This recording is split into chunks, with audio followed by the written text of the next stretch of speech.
Hello everyone, welcome back to my channel.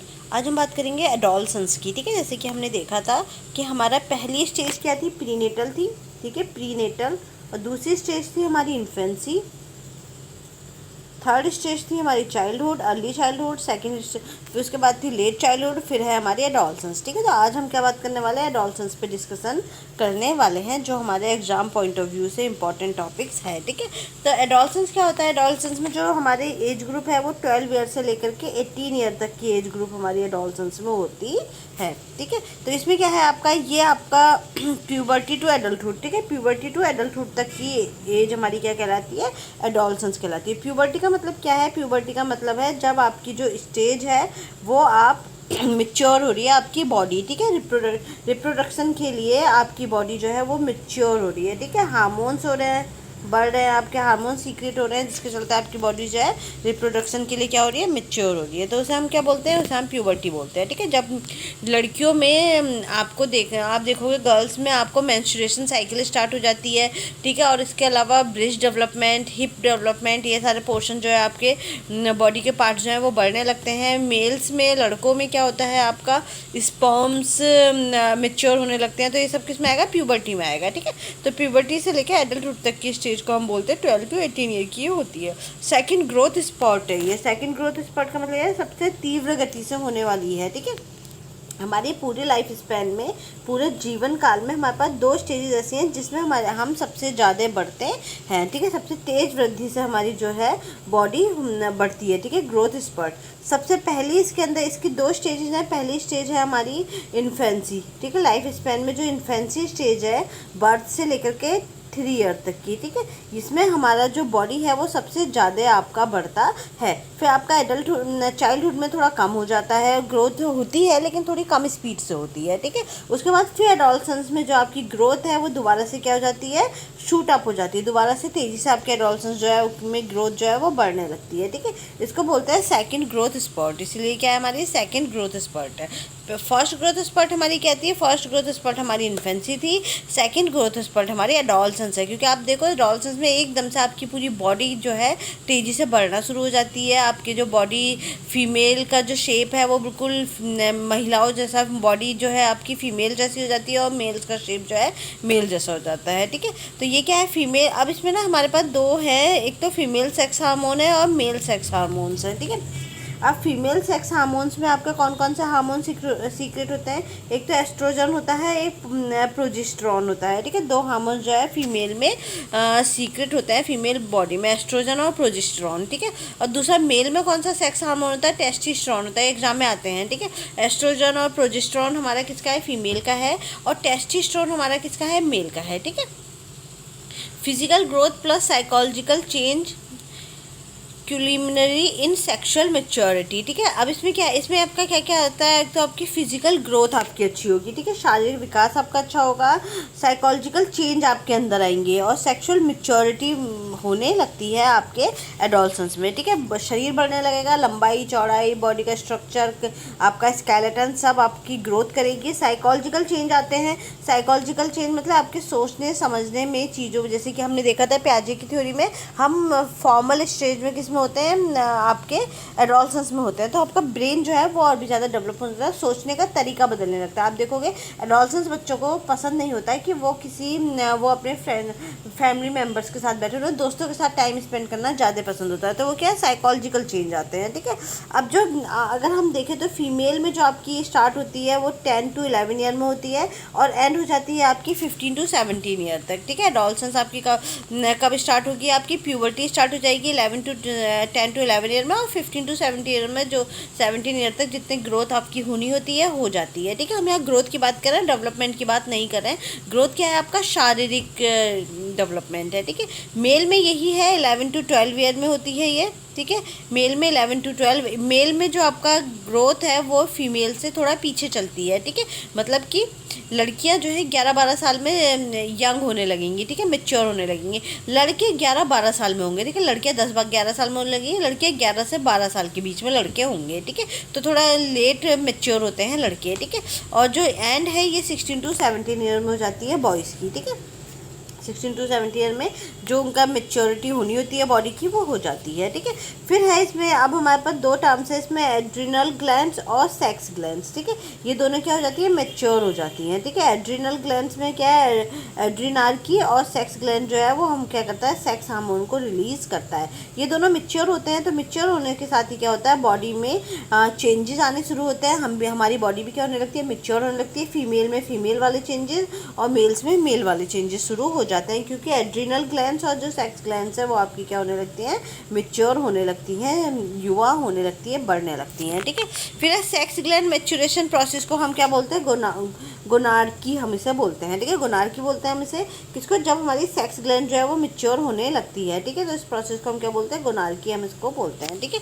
अब इसमें sex characteristics हमारे दो तरह के, एक है प्राइमरी सेक्स कैरेक्टरिस्टिक्स और दूसरा है आपका सेकेंडरी सेक्स कैरेक्टरिस्टिक्स, ठीक है। प्राइमरी सेक्स कैरेक्टरिस्टिक्स में क्या होता है आपका, जो आपके रिप्रोडक्टिव ऑर्गन्स हैं, प्राइमरी में क्या होता है, आपकी बॉडी के अंदर के जो रिप्रोडक्टिव ऑर्गन्स हैं, जैसे कि ओवरी हो गई आपकी, यूट्रस हो गया, टेस्टीज हो गए मेल्स में, लड़कों में जो टेस्टीज होते हैं वो हो गए, तो ये क्या होने लगता है, आपके मेच्योर होने लगते हैं, ठीक है। तो ये प्राइमरी कैरेक्टरिस्टिक्स है, बॉडी के अंदर के जो आपके पार्ट्स हैं वो क्या होने लगेंगे, मेच्योर होने लगेंगे। तो सेकेंडरी कैरेक्टरिस्टिक्स में क्या है, सेकेंडरी कैरेक्टरिस्टिक्स में होता है कि जो ये मेच्योर हो रहे हैं प्राइमरी, इसके चलते ही आपके शरीर के बाहर जो है वो चेंजेस दिखाई देने शुरू हो जाते हैं। जैसे कि आप देखोगे तो अंडर आर्म्स आने शुरू हो जाते हैं, ठीक है। ब्रेस्ट डेवलपमेंट होने लगता है, फिर फीमेल में प्यूबिक हेयर्स आने शुरू हो जाते हैं, फीमेल्स में हिप्स जो हैं वो ब्रॉड होने लगते हैं फीमेल्स में, ठीक है। तो ये सब क्या है, आपके और लड़कों में दाढ़ी मूंछ आने लगती है। तो ये सब क्या है, physical science of sexual maturity है। बाय एग्जाम्पल्स है इसके, प्यूबिक हेयर्स हो गए, फेशियल हेयर हो गया और ब्रिज डेवलपमेंट हो गया, ठीक है। ये सब आपके सेकेंडरी में आएंगे, मतलब कि प्राइमरी तो आपका बढ़ रहा है, मेच्योर हो रहा है, उसके चलते आपके सेकेंडरी कैरेक्टरिस्टिक्स दिखाई देने लगते हैं हमारे फीमेल की, मेल और फीमेल दोनों की बॉडी में, ठीक है। Puberty result due to the growth hormones, puberty किसके चलते होती है, ग्रोथ हार्मोन्स के कारण होती है, थायराइड हार्मोन्स के कारण होती है प्यूबर्टी, ठीक है, ठीक है। थायराइड हार्मोन्स और एंड्रोजन हार्मोन्स के कारण आपकी जो बॉडी है वो प्यूबर्टी में आने लगती है, ठीक है। एंड्रोजन हार्मोन्स है ये, एंड्रोजन हार्मोन्स, ठीक है। थायराइड के बाद जो है ये एंड्रोजन हार्मोन्स है, ठीक है। इन हार्मोन्स के चलते क्या होता है, आपकी बॉडी में, मेल और फीमेल की बॉडी में क्या आने लगती है, प्यूबर्टी आने लगती है, ठीक है। इसमें फीमेल्स में मेनार्की शुरू हो जाती है और मेल्स में स्पर्मार्की शुरू हो जाती है, ठीक है। मेनार्की क्या है, मेनार्की आपका फर्स्ट मेंस्ट्रुएशन साइकिल, जब पहली बार आपको मेंस्ट्रुएशन स्टार्ट हुए थे तो उसे हम क्या बोलते हैं, मेनार्की बोलते हैं। और स्पर्मार्की किसको बोलते हैं, स्पर्मार्की बोलते हैं हम जब आपके स्पर्म्स जो हैं वो मेच्योर होने लगते हैं मेल्स में, ठीक है। लड़कों में जब उनके स्पर्म्स मेच्योर होने लगते हैं तो हम उसको क्या बोलते हैं, स्पर्मार्की बोलते हैं। और मेनार्की हम बोलते हैं फीमेल्स में जब आपको फर्स्ट मेंस्ट्रुएशन साइकिल आता है, ठीक है।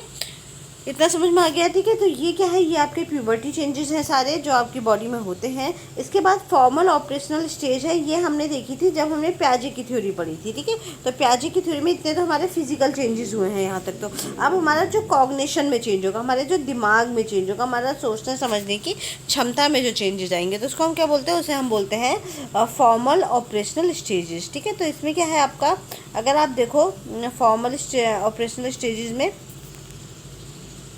इसमें आप देखोगे hypothetically abstract form deductive reasoning, हमने देखा था कि जो फॉर्मल ऑपरेशनल स्टेज है इसमें बच्चे अपने दिमाग में ही चीज़ों का समाधान करना शुरू कर देते हैं। सामने अगर आपके नहीं भी है कोई चीज़ तब भी आप उसका क्या कर दोगे, सॉल्यूशन ढूंढ लोगे। मतलब कि अगर आपके दिमाग में आया कि यार कल को घूमने जाना है, ठीक है, तो लेकिन घर में डांट पड़ेगी कि घूमने नहीं जा सकते, तो आप 50 तरह के बहाने बना सकते हो, क्योंकि आपका दिमाग इतना डेवलप हो गया है कि आप बहुत तरीके के बहाने बना सकते हो। तो ये क्या है, ये हाइपोथेटिकली एब्स्ट्रैक्ट फॉर्म है, डिडक्टिव रीजनिंग है, ठीक है।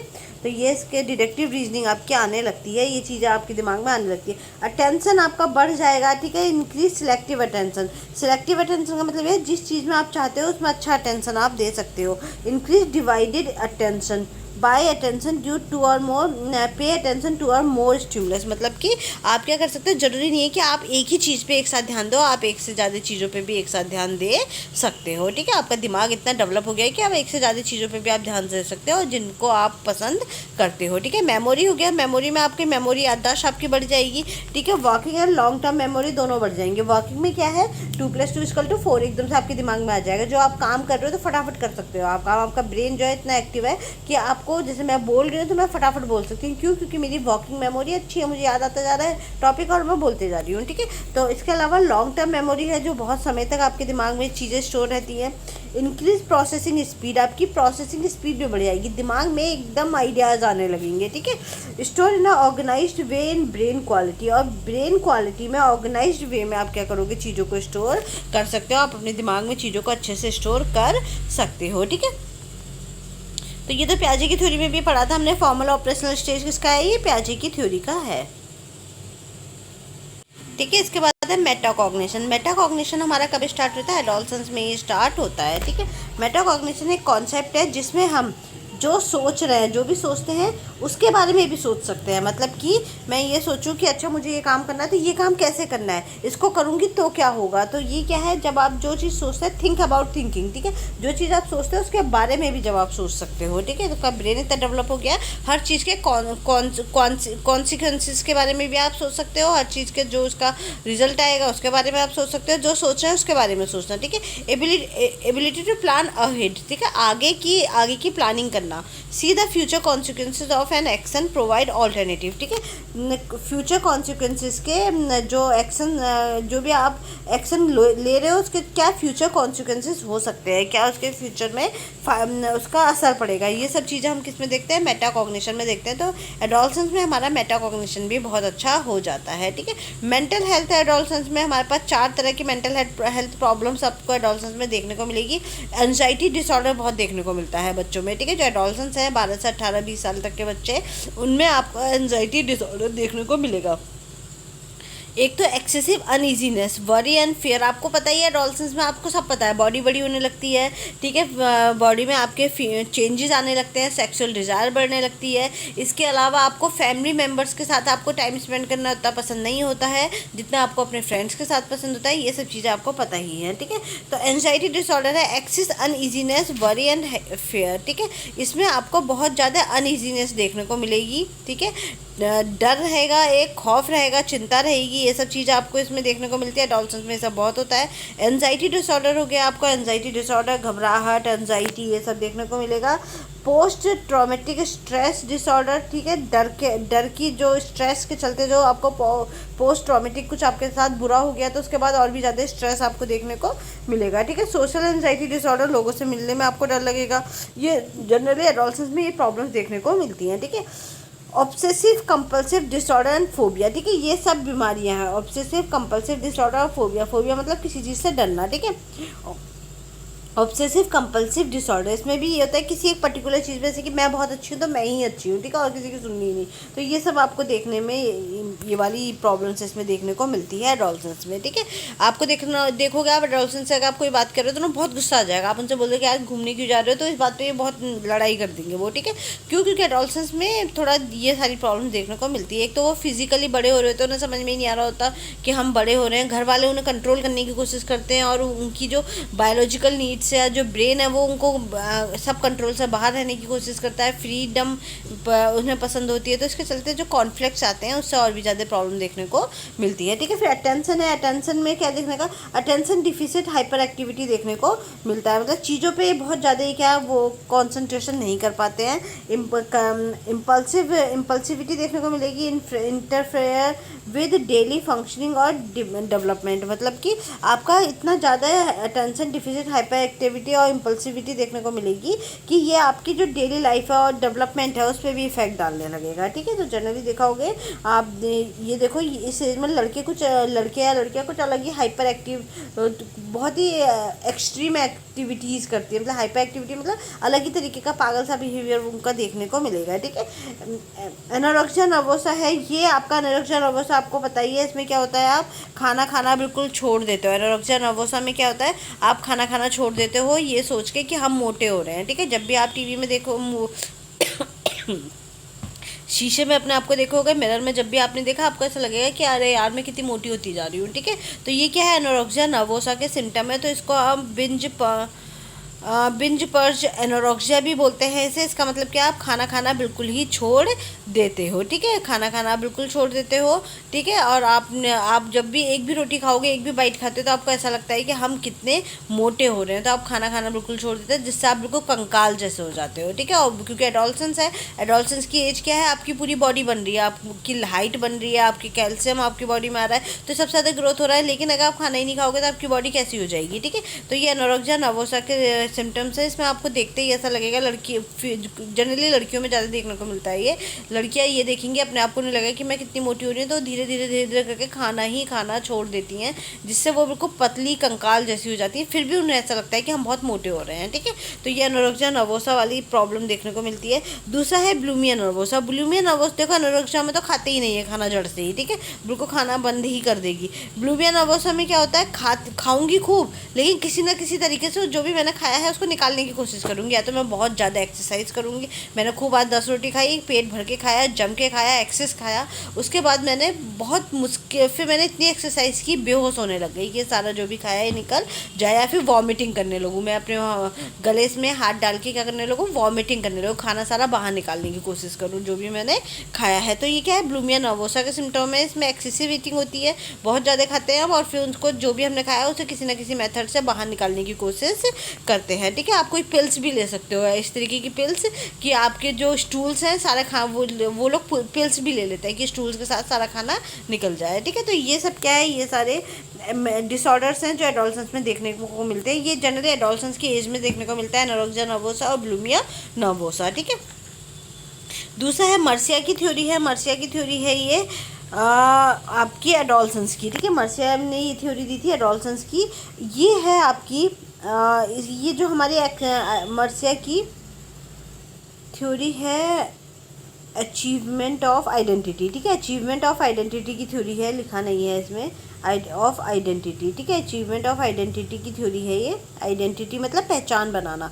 तो एडोलसेंस किस तरीके से पहचान बनाता है, हमने एरिक्सन की थ्योरी पढ़ी थी, ठीक है। जब थ्योरीज पढ़ी थी पहले दूसरे चैप्टर में, तो हमने एरिक्सन की थ्योरी पढ़ी थी, जिसमें एरिक्सन की थ्योरी में क्या आया था कि एडोलसेंस में कौन सी स्टेज होती है, एडोलसेंस में हमारी आइडेंटिटी वर्सेस आइडेंटिटी कन्फ्यूज़न वाली स्टेज थी। आइडेंटिटी वर्सेस आइडेंटिटी कन्फ्यूज़न, ठीक है। ये दो स्टेज, ये वाली स्टेज थी। जो लोग बहुत अच्छे से लाइफ अपनी बचपन उनका अच्छा रहा है, वो अपनी आइडेंटिटी अच्छे से बना लेते हैं, अपने पीछे की आइडेंटिटी अच्छी होती है, तो उनकी आइडेंटिटी बन जाती है कि उन्हें पता होता है करियर में क्या करना है, किस तरीके का मैं इंसान हूँ, वो एक बेहतर युवा बनते हैं। और जिनकी आइडेंटिटी पीछे से ही गड़बड़ाई होती है, उनमें कन्फ्यूजन रहता है कि हम किस तरीके के युवा है। तो ये आइडेंटिटी वर्सेस आइडेंटिटी कन्फ्यूजन किसे दिया था, हमारा हमने एरिक्सन की थ्योरी में इसको पढ़ा था, ठीक है। तो अब यही थ्योरी को मर्सिया ने क्या किया है, आगे जाकर के इसको और भी अच्छे से एक्सप्लेन किया है मर्सिया ने, ठीक है। आइडेंटिटी वर्सेस आइडेंटिटी कन्फ्यूजन वाली की थ्योरी स्टेज को, ठीक है। तो सिर्फ इसी स्टेज को किया है जो आपके एडोलसेंस में पाई जाती है, जो एडोलसेंस में एरिक्सन ने स्टेज दी थी, आइडेंटिटी वर्सेस आइडेंटिटी कन्फ्यूजन। उसी को मर्सिया ने क्या किया, मर्सिया कौन है, वो साइकोलॉजिस्ट है जिन्होंने इसी स्टेज को और भी ज़्यादा आगे फर्दर एक्सप्लेन किया है, ठीक है। ठीक है। तो इसमें अगर आप देखोगे, describe identity formation during adolescence, ठीक है। एडोलसेंस के दो, यहाँ पे एडोलसेंस है, एडोलसेंस के समय में हमारा जो आइडेंटिटी फॉर्मेशन है वो कैसा होता है, हम अपनी खुद की पहचान कैसे बनाते हैं, ठीक है। तो इसमें हमारी 4 स्टेजेस हैं, identity achievement, identity foreclosure, moratorium और आइडेंटिटी डिफ्यूजन, ठीक है। तो हमारे पास जो था 2 स्टेज तो हमें उन्होंने दे रखी हैं, आइडेंटिटी अचीवमेंट और आइडेंटिटी डिफ्यूजन है, आइडेंटिटी कन्फ्यूजन, ठीक है। ये 2 स्टेज तो हमारे उन्होंने दे रखी थी एरिक्सन ने। Identity confusion, identity versus identity confusion वाली दे रखी है। तो एक तो आइडेंटिटी अचीवमेंट और आइडेंटिटी डिफ्यूजन, ठीक है, ये हमारी आइडेंटिटी कन्फ्यूजन वाली है, ठीक है। बाकी मॉरिटोरियम और फोरक्लोजर जो है वो इन्होंने मर्सिया ने इसमें ऐड की हैं। अब देखो, आपको पता है, अगर मैं देखूँ हर एडोलसेंस से मैं पूछूँ कि भाई आपको क्या बनना है, ठीक है, तो कोई एडोलसेंस तो ये बोलेगा कि मुझे डॉक्टर बनना है। फिर मैं पूछूंगी कि आपको डॉक्टर क्यों बनना है, तो वो बोलेगा क्यों, क्योंकि मेरे पापा भी डॉक्टर थे इसलिए मुझे भी डॉक्टर बनना है, ठीक है। तो वो क्या हो गई, आपकी फोरक्लोजर वाली स्टेज हो गई, ठीक है। तो उसमें क्या है, मतलब कि अगर मुझे कुछ बनना है, मान लो मुझे टीचर बनना है, ठीक है। टीचर मुझे क्यों बनना है, फिर मैंने बचपन से ही मेरा एक एम था कि मैं ये सब्जेक्ट पढ़ूंगी और आगे जाकर के मैं इस सब्जेक्ट की टीचर बनूंगी, ठीक है। तो ये यहाँ क्या है, एक तो मैंने चीज़ के बारे में अच्छे से एक्सप्लोर किया है, ठीक है। मैंने चीज़ों के बारे में एक्सप्लोर किया है, मैंने उसके बारे में क्राइसिस लिया है और चीज़ों को समझी हूँ मैं, ठीक है। और दूसरा मैंने कमिटमेंट बनाया है, ठीक है। तो दो चीज़ें हमारे पास मेन होनी चाहिए। कोई भी आपने देखा होगा, जैसे कल्पना चावला थी, कल्पना चावला जब बहुत छोटी थी तभी से उन्हें मैथ्स में बहुत इंटरेस्ट थी और वो हमेशा से एस्ट्रोनॉट बनना चाहती थी। उनके घर वालों ने बहुत मना किया कि भाई ये फील्ड लड़कियों के लिए नहीं है, तुम टीचिंग या ऐसी कोई लाइन ले लो, लेकिन वो नहीं मानी। क्यों? क्योंकि उन्होंने बिल्कुल बचपन से ही क्राइसिस कर रखा था। Has a crisis been experience, मतलब कि आपने चीज़ों, क्राइसिस का मतलब तो वैसे इसमें अलग होता है, लेकिन इसमें हम इसको इस तरीके से लेंगे कि आपने जो भी एक्सपीरियंस है, जो भी आपने अपना करियर सोचा है, उसके लिए आपने एक्सपीरियंस लिया है या फिर नहीं लिया है, ठीक है। तो ये यानी कि आपने उसके बारे में एक्सप्लोरेशन किया है या नहीं किया है। मान लो मैंने बचपन से ही मैंने सोचा है कि मैं एस्ट्रोनॉट बनूंगी, तो मैंने कितना उसके बारे में एक्सप्लोर किया है, कितना मैंने उसके बारे में खोजा है कि मुझे पता चला कि भाई आपको 12th में मैथ्स लेनी पड़ेगी, अगर आपको एस्ट्रोनॉट बनना है तो मुझे मैथ्स में कितना इंटरेस्ट है, मैं मैथ्स ले पाई नहीं ले पाई, उसके बाद फिर मुझे डिग्री कहाँ से करनी थी। तो ये सब चीज़ें हमारी आएंगी एक्सपीरियंस में, ठीक है। दूसरा, कमिटमेंट मैंने बनाया है या नहीं बनाया है, ठीक है। जब मैंने एक्सप्लोर तो कर रही हूँ मैं, और मैंने कमिटमेंट, मैंने बिल्कुल फाइनल बोला है या नहीं बोला है कि मुझे एस्ट्रोनॉट बनना है या फिर नहीं बनना है। तो इसकी 4 स्टेजेज है। सबसे पहली स्टेज है आइडेंटिटी अचीवमेंट, ठीक है। आइडेंटिटी अचीवमेंट का मतलब यह है, एडोलसेंस जब क्लियर कर लेंगे, ठीक है, कि पहले जब कल्पना चावला बिल्कुल दिमाग से क्लियर हो गई कि भाई उन्होंने कि मुझे क्या बनना है, एस्ट्रोनॉट बनना है, ठीक है। तो उन्होंने एस्ट्रोनॉट के बारे में जितनी भी जानकारी थी सब ली और एस्ट्रोनॉट बनने के बारे में उन्होंने सोचा, ठीक है। और फाइनली उन्होंने क्या ले लिया, कमिटमेंट ले लिया, ठीक है। तो इसको क्या बोलते हैं, ये तो उनकी कौन सी स्टेज होगी, उनकी आइडेंटिटी अचीवमेंट की स्टेज होगी, ठीक है।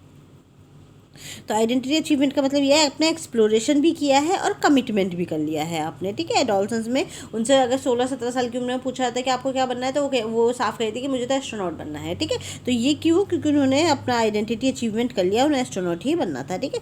फिर है आइडेंटिटी फिर है आपका फोरक्लोजर, ठीक है। फोरक्लोजर में क्या है, जैसे कि मैं किसी डॉक्टर के बेटे से पूछूं कि भाई तुझे क्या बनना है, तो अब तो खैर थोड़ा कम हो गया है ये, लेकिन जनरली पहले क्या बोलते थे, डॉक्टर का बेटा बोलता था कि मैं तो डॉक्टर बनूंगा पापा की तरह, ठीक है। क्यों? क्योंकि कमिटमेंट तो उसने कर रखा है कि मैं डॉक्टर ही बनूंगा, लेकिन एक्सप्लोरेशन कुछ नहीं किया उसने, क्योंकि उसके पापा थे डॉक्टर, तो उसे ये भी नहीं पता कि उसका डॉक्टरी में इंटरेस्ट है या नहीं है। बस उसके पापा डॉक्टर थे, उसके पापा ने बोला कि भाई तुम्हें डॉक्टर ही बनना है, उसने भी सोचा छोड़ो यार डॉक्टर ही बन जाता हूँ। तो यहाँ क्या है, एक्सप्लोरेशन नहीं किया उसने कुछ भी, ठीक है। Acceptance of identity, already known what he has to achieve in a future, मतलब उसे पहले से ही पता है कि उसे फ्यूचर में क्या बनना है, तो उसने वही आइडेंटिटी को क्या कर लिया, एक्सेप्ट कर लिया कि हाँ ठीक है मैं डॉक्टर ही बन जाऊँगा, ठीक है। तो यहाँ पे कमिटमेंट तो है आपका, ठीक है। कमिटमेंट तो आपने कर रखा है डॉक्टर बनूंगा, लेकिन एक्सप्लोरेशन आपने नहीं किया है। आपने अपने आप से पूछा ही नहीं मुझे क्या बनना है, मेरा किस में इंटरेस्ट है, ऐसा आपने कुछ पूछा ही नहीं। बस पापा डॉक्टर थे तो आप भी क्या बन गए, डॉक्टर बन गए। तो ये क्या है, ये आपका फोरक्लोजर है, आपका क्लोज है भैया सब कुछ आइडिया, बस आपने कमिटमेंट तो कर रखा है पर दिमाग नहीं चलाया आपने उसमें, ठीक है। फिर है दूसरा है मॉरिटोरियम। मॉरिटोरियम में आप एक्सप्लोरेशन तो कर रहे हो, लेकिन अभी तक आपने कमिटमेंट नहीं किया। बहुत सी चीज़ों में आप सोच रहे हो कि भाई मुझे पेंटिंग अच्छी लगती है तो क्या मैं पेंटर बन जाऊँ, या मेरे को इसमें इंटरेस्ट है, इसमें क्या क्या फील्ड होने चाहिए, इसमें मैं आगे क्या बनूंगा। तो एक्सप्लोरेशन तो आपका चल रहा है अभी कि भाई मुझे कुछ करना है, लेकिन अभी आपने फाइनल कमिटमेंट नहीं किया है एडोलसेंस में कि मुझे बनना क्या है। तो ये है मॉरिटोरियम, ठीक है।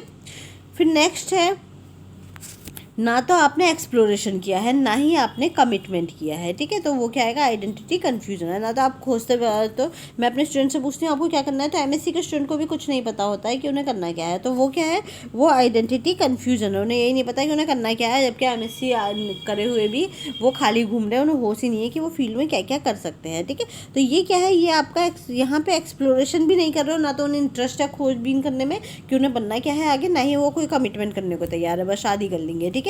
तो उनके लिए शादी ही उनका कमिटमेंट है। तो ये क्या है, ये आपका आइडेंटिटी कन्फ्यूजन है, ठीक है। तो आप समझ में आ गई चारों स्टेजेस। आपने अगर कमिटमेंट भी बना लिया है, अपना कमिटमेंट भी बना लिया और पहले आपने अच्छे से एक्सप्लोर किया फील्ड को कि हमें क्या क्या बनना है, मुझे किस में इंटरेस्ट है, मुझे ये इंटरेस्ट है, मैं इसमें कहाँ कहाँ जा सकती हूँ, आपने अच्छे से एक्सप्लोर किया और फिर आपने फाइनली कमिटमेंट बना लिया कि मैं यही बनूंगी, ठीक है। फोरक्लोजर में ये एक दिन में नहीं बनेगा, इसके लिए आपको सालों लगेंगे, ठीक है।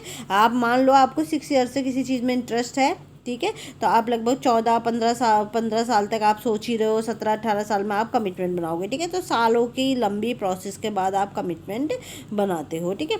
फोरक्लोजर में आपने क्या किया, कमिटमेंट तो आपका पक्का है, लेकिन आप क्या है, आपका एक्सप्लोरेशन बिल्कुल भी नहीं किया है आपने। मॉरिटोरियम में क्या है, आपका एक्सप्लोरेशन तो है, लेकिन आप कमिटमेंट अभी तक आपने नहीं बनाया है, ठीक है। और इसके बाद ना तो एक्सप्लोरेशन किया है, ना ही आपने कमिटमेंट बनाया है, ठीक है। तो ये आपके हो गए हैं इतने स्टेजेस, ठीक है। फिर इसके बाद नेक्स्ट है हमारा, अब इसके बाद rational development theory of ML nap की है, यंग एडल्टहुड की थ्योरी है ये, ठीक है। ये हम सब एक ही साथ पढ़ लेंगे। लगभग एडोलसेंस हो गया, एडोलसेंस के बाद अगर आप देखो तो यंग एडल्टहुड वाली स्टेज आती है। यंग एडल्टहुड वाली स्टेज में क्या होता है, आपको पता ही है, सबकी लगभग शादी हो जाती है, सब करियर में सेट हो जाते हैं, सबके बच्चे हो जाते हैं, फैमिली की थोड़ी रिस्पॉन्सिबिलिटी बढ़ जाती है, सब बच्चे पालने में लग जाते हैं। बस यही सब इसकी मेन थ्योरी है। तो इसकी थ्योरी में ऐसा कुछ खास था नहीं, तो बस 1-2 थ्योरी हैं जो मैं ऐड कर रही हूँ, ठीक है। तो तुम्हें पता ही है, अपने आप को देख लेना, जो एडोलसेंस निकाल चुके हैं एडल्टहुड में, सब करियर के बारे में सोच होंगे, एग्जाम्स की तैयारी कर रहे होंगे, शादी के बारे में सोच होंगे, शादी हो जाएगी तब तक करियर भी सेट हो जाएगा, बच्चे भी हो जाएंगे, फिर फैमिली पालने लगोगे, ठीक है। तो ये सब हमारा एडल्टहुड में आएगा, यंग एडल्टहुड में, ठीक है। उसके बाद लेकिन यंग एडल्टहुड की 2 स्टेजेस हैं, दो थ्योरीज हैं। एक है आपकी rational development theory of ML nap,